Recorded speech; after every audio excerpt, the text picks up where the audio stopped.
Hi, Samir. Hi, Mr. Hernandez. I have a big problem. My son does not listen to me and I am afraid that he will end up to be a bad person when he grows up. Samir, did you pray to God? Our Father, who made us? He wrote about what we should do with our children in the Bible.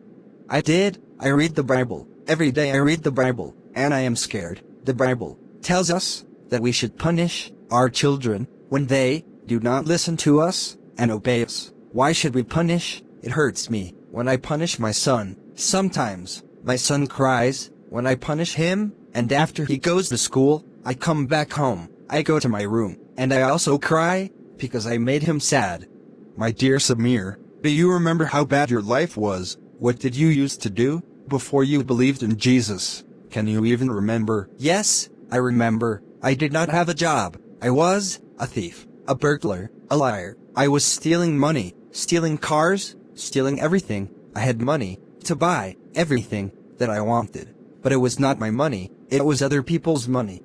People worked hard for many days, many weeks, and you sneaked in their homes and cars and took their money. God, your Father, punished you. If God would have not punished you, where would you have gone?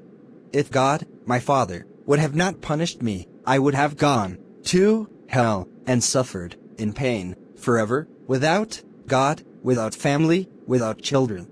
How did God, your Father, punish you? Do you remember?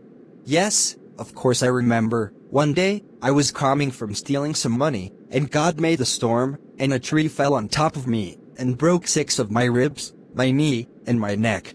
Were you in pain? Did you cry? Of course I was in pain. I could not move. I could not even ask for help. My bones were broken. My whole body was in pain. I felt like I was dying. Then the ambulance came. The money I was stealing fell from my pocket, and the police came and saw the stolen money. I stayed 500 days in jail, crying, every day, crying, and in pain. Do you remember what happened in those 500 days in jail? Yes, I remember. In jail was dark. I did not have much food, much water. The room was dirty, smelly, with spiders, bugs, and worms. I was scared. I asked Jesus to come to save me. It was day 499. I asked him to forgive me for stealing money from all those poor people. Jesus told me that the money I was stealing from those people was for their food and for their home, and because of me, they stayed in the cold and had no food. Wow, amazing story. And then, something amazing happened. What?